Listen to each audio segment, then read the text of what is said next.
Right, so this is a week. This is a week post-nationals. And this is the first time I'm going to be touching anything over like 200 kilos for like a full rep. Obviously, I had kind of like some partial stuff towards the start of the week with like pin press and whatnot, but I've moved my primary day, which is what is doubles this block, away from my Monday, which means that I get more rest, so I'm not benching immediately after squat. So it means that my primary squat is now on Monday, my primary deadlift is on Wednesday, and my primary bench is a Saturday. It means that I get the most amount of rest possible so that I can, lift more. But, welcome. This is episode 2 to my road to benching 260 kilos. The main goal of today is just going to be kind of working towards getting something relatively heavy for a double, probably in the range of like 230 to 240 by the end of this block, and then a continuation if we go into the next block, closer to kind of like 250. Technique has been feeling better. I have to be really conscious about my upper thoracic positioning. So as you become more aware of your own body, you understand that arching should come from your upper thoracic, not from your middle back. However, the difficulty you have with that is, as a tall squatter like myself, I tend to find a lot of my middle back tension carries over from squats into bench, and that can be really difficult to try and turn off. And it's something that I have to be more mindful of and stuff that I've been working towards.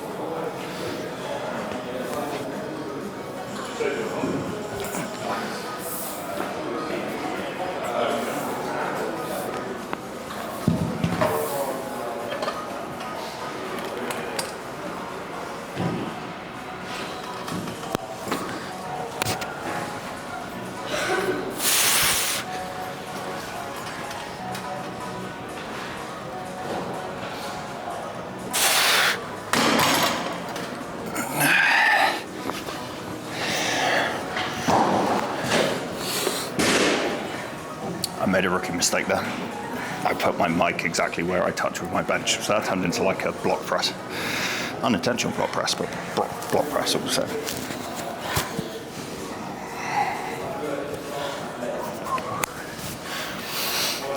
And for those of you wondering if I've warmed up before this, the answer is no. I now start my warm-ups at 100 kilos. I used to start them at 60, but I found that when it came to working up, 60 kilos didn't really provide any kind of stimulus for me.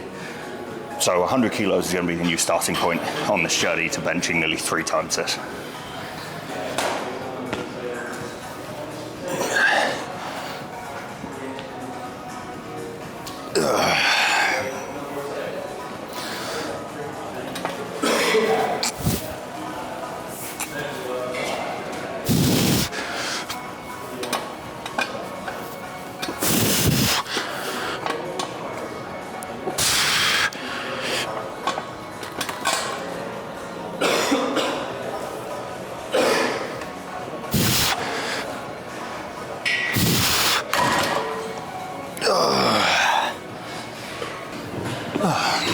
So, you'll have heard about me talk in the past about indicator sets. Now, indicator sets for me is 180 on bench.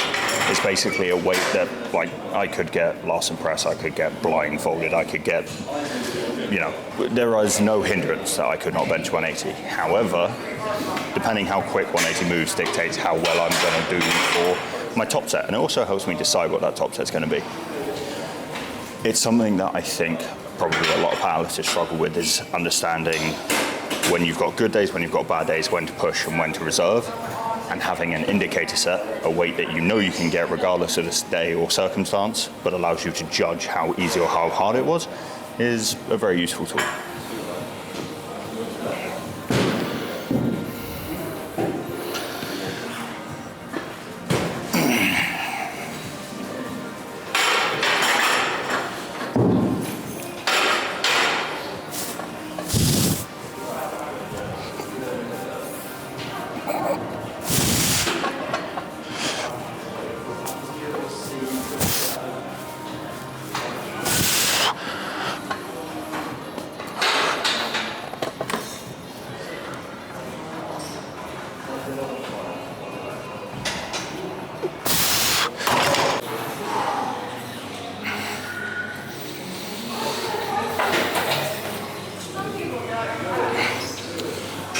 drop set is a double at 5, which is about this.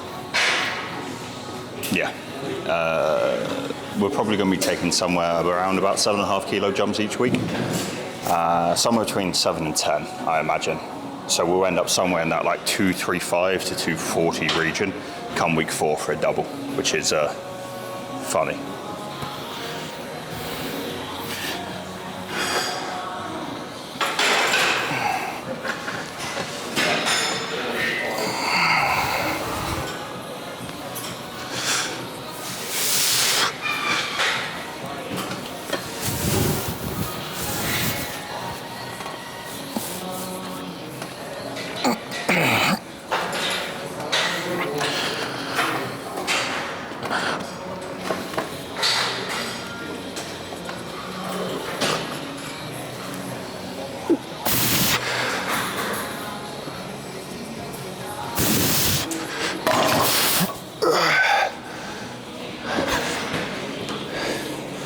That was relatively sloppy.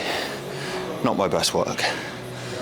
But to be fair, I have not eaten or drunk any food today. I literally went for a tasting menu for lunch, and then I've had maybe like a litre of water. And it's like 4 p.m. So I can't be too mad. We've just got back down work now. So a lot of where we're going to build this bench is going to be in really high volume work, because it's going to give me great exposure to difficulties and the necessities that my muscle is going to have to put up with, but also give me a chance to keep playing around with technique and find the right technique for me. All right, a few sets of 170 now. I've taken 5 kilos off, so this should be around the 175 mark, just because the dehydration headache I'm getting right now is bad. So remember, stay hydrated, kids.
One of the downsides of getting this big and this dehydrated is I can't march for crap right now.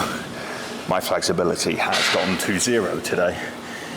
And this has basically turned into more of like a just loss and press, get through it, rather than any technical building, which sucks, but the sacrifices you make to have a rounded life as a powerlifter. Go out for a nice lunch, your bench sucks afterwards. It is what it is.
think one of my biggest letdowns at Nationals was my inability to grind in my final bench.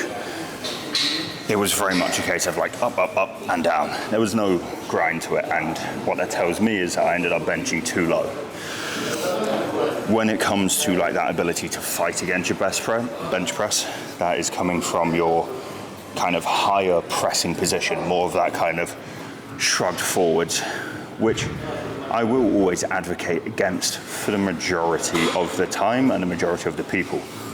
But when it comes to lockout, you need to have that shrug forward because you need to turn off your lat. If your lat's engaged, it won't let you come to lockout. So my suggestion is at unrack and at re-rack, you should have that tension going through your front delt and your shoulders. And that's just something I'm going to work on, especially for exercises like this, where the weight is very manageable.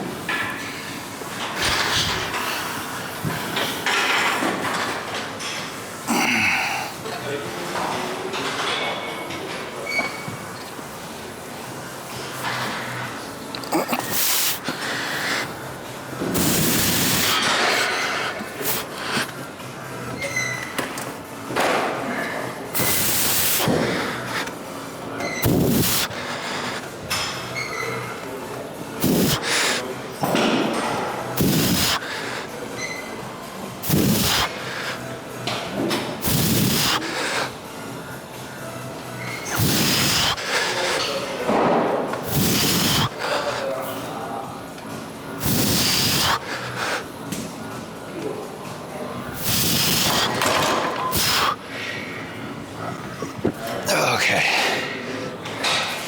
and that's us done for today's bench press. We still have incline dumbbell.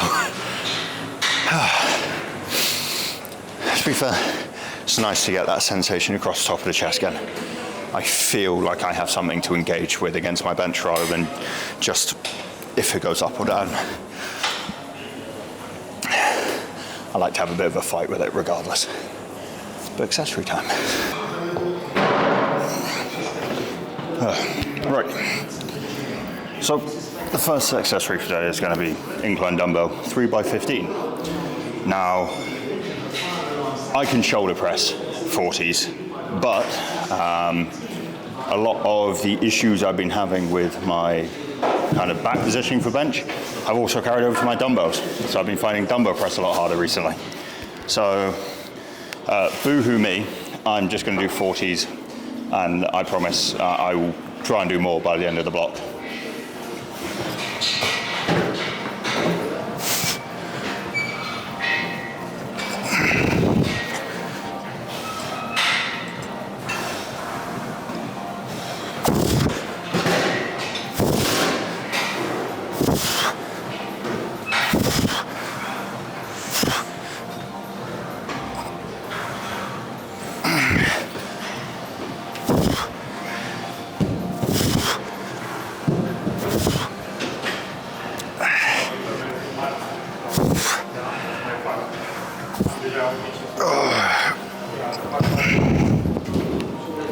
I'll tell you what, that is really, really stretching out my chest. In a good way, but, ooh, yeah. That is another great secondary use of accessories. If you're finding that you're getting tighter and tighter and tighter after doing your compound movements, take your accessories and either make them alternating, make them dead stop or pause, or really accentuate like width in them, and try and utilize them to put your muscles through a stretch rather than just a whole time contraction. And I can promise you it will help with the prehab of ensuring you don't get injured. Touch wood.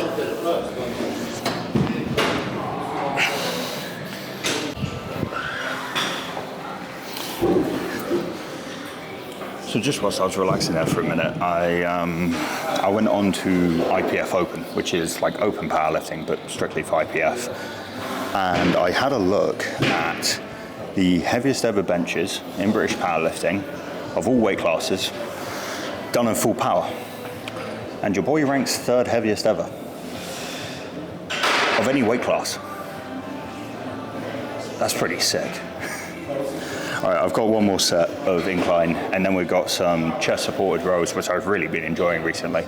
And then you've got lateral raises, and I'll probably do some more triceps because I need to grow these bad boys. They are drastically undersized.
I also went up 2.5 kilos. The 40s were slightly light. It's always difficult, I think, to judge RP correctly on high reps accessories because as a coach, you're asking your athlete to look 15 reps into the future and have an accurate statement, but realistically, the difference between an RP7 and an RP8 is 1 rep. You know, an RP7, I might do 1 or 2 more reps. That's now an 8. So I went up 2 kilos, pushed the boundary of an 8. I'm going to say I was still closer to a 7 because I'm delusional. But no matter what they tell you, 2 kilos is a lot of weight. Don't ever let them tell you different, King.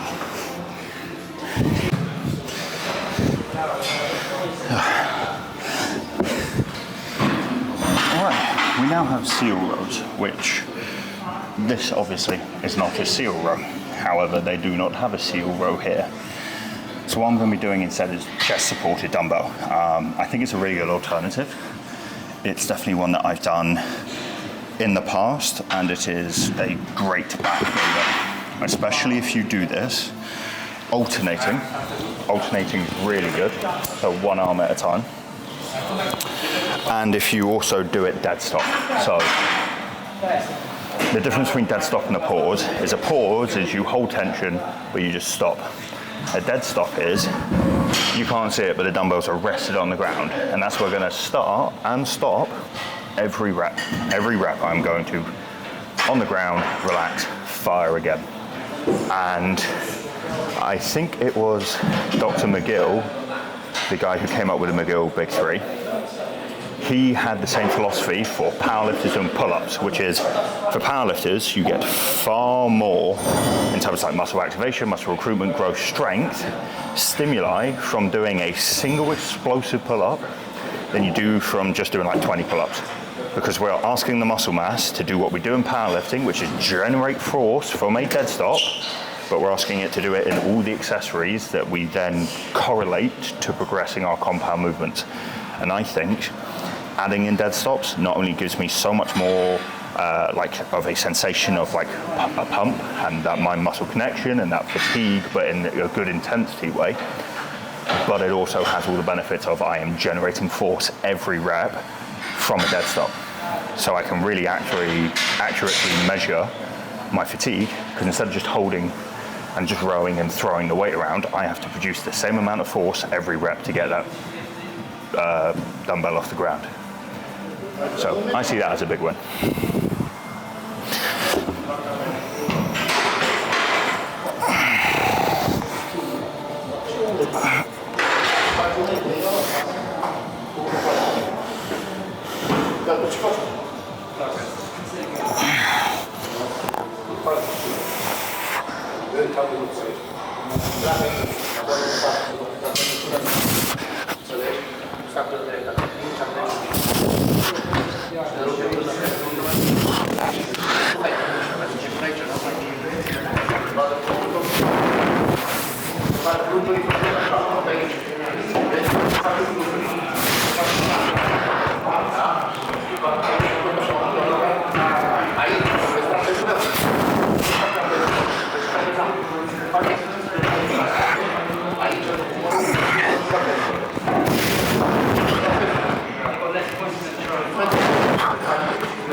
guys, I realise you will have just been getting some blowing down your speakers there for like a solid 30 or 40 seconds.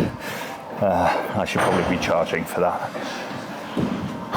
But yeah, really good. To be fair, the biggest thing I can feel when doing these is how tight my damn chest is, because the corners of the bench sit right into kind of this upper pec, lower front delt area.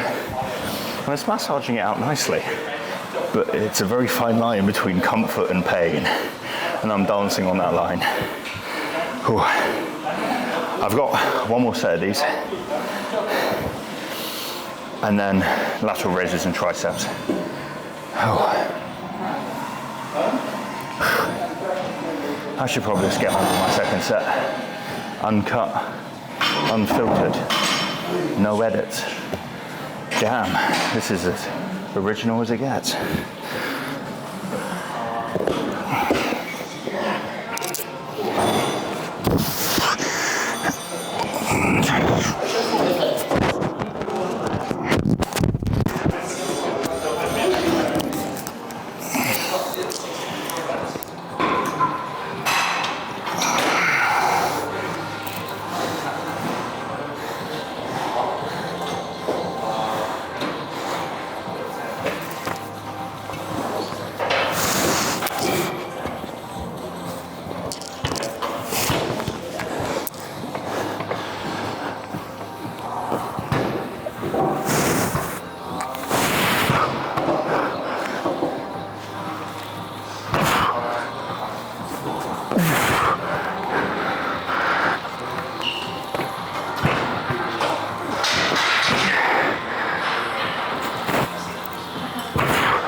That fine line we were talking about between like discomfort and pain, we very quickly jumped over that line towards pain.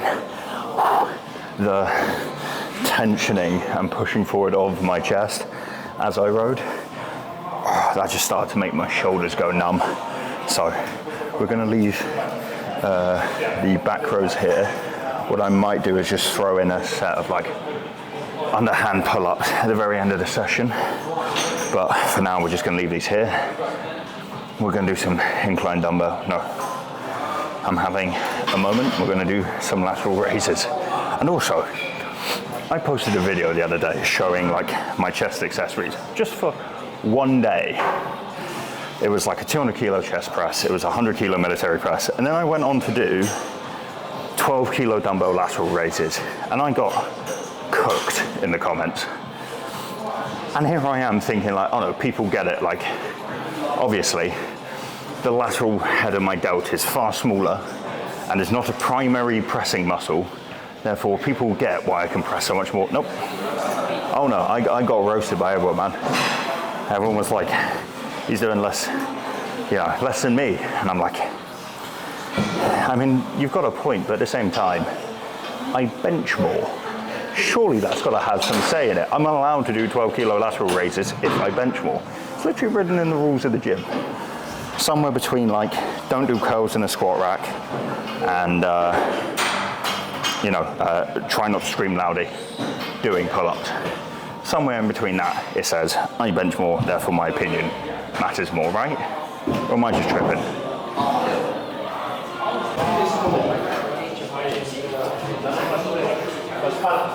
I've started listening to like heavy metal and death metal again when I bench, which is quite unusual for me.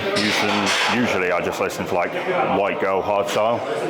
I think it sounds weird, as I've lost my form, I've also lost the music that connected me to the right like emotions and mental state for that form, which sounds weird. Sounds like just play white girl hardstyle, but I tried this session and it didn't work. We've got 16 kilo dumbbells this week. Not that those people may have gotten to me or anything, but we'll see how it goes.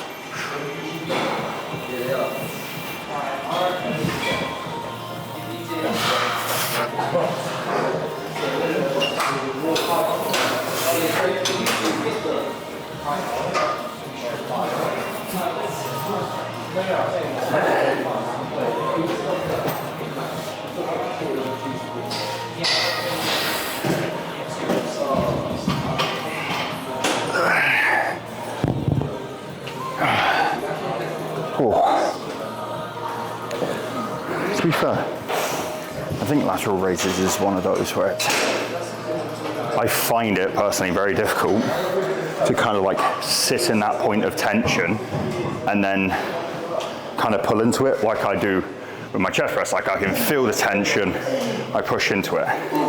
I do struggle with lateral raises to find the same, because I find like if I flare my lat, it's all good and well, but kind of like I want to have a little bit more external shoulder rotation, and that lat tension just throws me internal. So it's annoying. I definitely feel like I leave a lot on the table with my lateral raises. I've tried cable lateral raises, they don't really do it for me either. So, I don't know.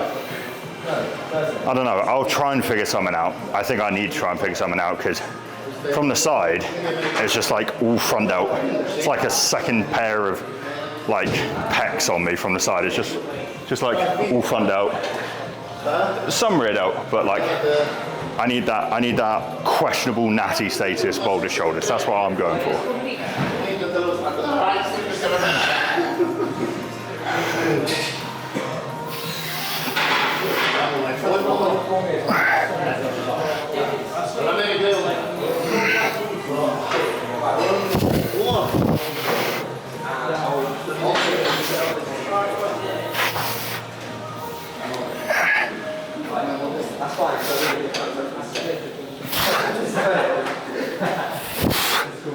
Jesus.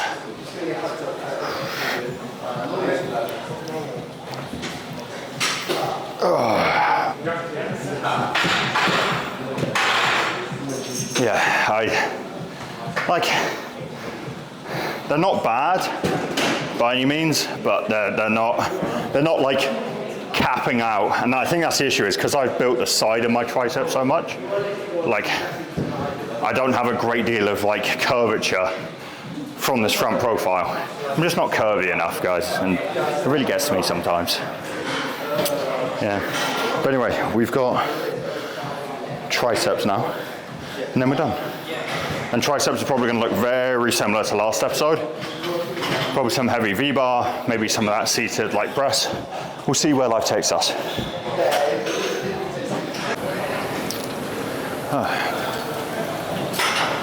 So for those of you that remember, I do my V-bar push down a little bit different. I don't sit behind it because, again, this doesn't imitate a good bench position. I sit over the top of it because that imitates a good bench position. I'm pressing down. It's one of those where I will sit and swear by this. I have zero scientific backing. I just quite simply have myself as an example. It's one though that I actually don't prescribe to a lot of my clients for one simple fact, which is there is a lot of stuff that you can end up compensating with this or doing it wrong, where you don't hit the right muscle group, you don't hit the right activation, you don't get the right benefit out of it, and it can lead it to negatively impacting your bench. One of the things we talked about is if like you're not swapping your head on a regular basis on either side, then you're going to end up biasing one side. If you end up kind of way too shrugged over and pressed down, you're not going to get enough tricep. So it's one of those where this works for me, but just because it works for me doesn't mean it works for everyone. So try it, just don't maybe have the same expectations towards it that I do.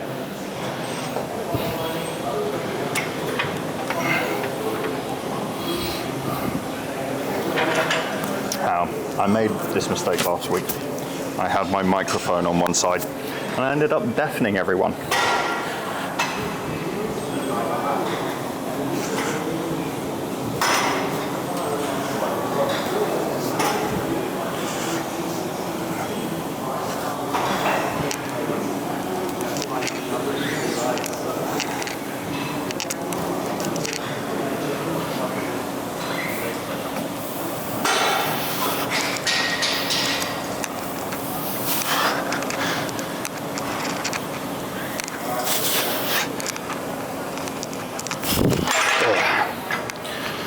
But I will say, the thing I love about this exercise is it's very much an ego stroke. Right now I'm doing a full stack, and I could probably throw maybe 2 20 kilo plates on top of this. And don't get me wrong, I wouldn't get any clean reps. There wouldn't be any carryover, but I could still make the handle go down and up and make it look cool for social media. Notice I don't. Main reason being I can't. This is pure gym. It will break the stack. And second reason being I'm tired and it's not really something that I feel like doing. Not quite me per se, but I'm gonna do one more set of this and then I'm gonna go grab some of the straps that I use, which is actually for the dips. It's literally just like a piece of fabric with a hook. You put it around your waist, through there, hook it, and that's what people use for dips. But that material is very similar to like the material that you use to tow cars with, like the static line. And so therefore it's got really good tensile strength. It can hold up to me using it, and my hands are pretty busted up, so wrapping that around my hands and pressing doesn't do too much in terms of like negative pain or anything like that. Right, we've got one more set of V-bar pushdowns. I feel a little bit like Bob Ross at the moment. I think it's Bob Ross, the guy that paints trees and stuff. Like, it's a pretty little V-bar. We're gonna do some pretty little pushdowns.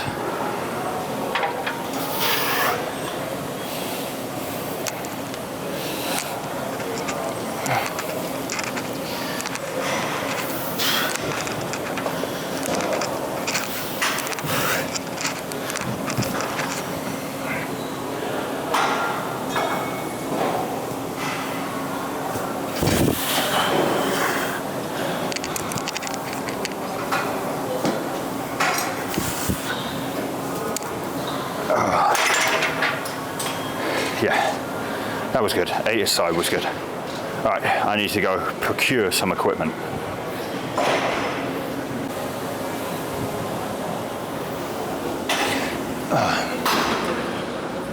So this is becoming very quickly my new favorite exercise for hitting just like everything on the tricep, and especially like the aesthetic side of that long head. This ticks that box every day of the week. I struggled for a long time to hit the long head, intentionally, unintentionally.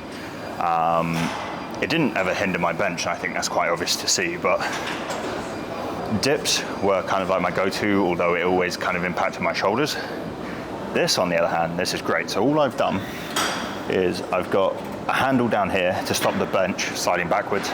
I put the bench at the right height, and if you use TRX straps, which these are, they work perfectly. And basically the straps stop here, so they stop just behind my head. I pull them into this position. I'm in a pronated grip, and I am just hammering tricep extensions, but it's like back supported tricep extensions, and these feel awesome. So give them a try.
I threw on some force negatives there, hence why I started like throwing it forward, and that's finished me off nicely. That is everything I want to be doing with this session today. So yeah, that kind of clocks out for like episode 2 of the road to a 260 kilo bench. The fact that I can hit 210 at double at like 5 after having no food, barely any water today, I think it's only a good signal of things to come. I'm very much looking forward in a anticipative way towards my training these days. Kind of like I don't have the pressure of competition counting down, so I can take my time, figure out how stuff feels rather than just brute forcing my way through it. And there is a place for that, but it's not every day in training. And I think that's the important thing. Sometimes it's not a push day. Sometimes it's just a, cruise along day and try and figure out where we can get better for next time. And I've enjoyed it thus far. So that summarizes this session. I hope you enjoyed. If you found it enjoyable, please drop a follow, drop a like. And if there's anything you want to ask, drop that down below in the comments. And I'll see you next time for episode 3. Stay big, stay strong. I'll catch you soon.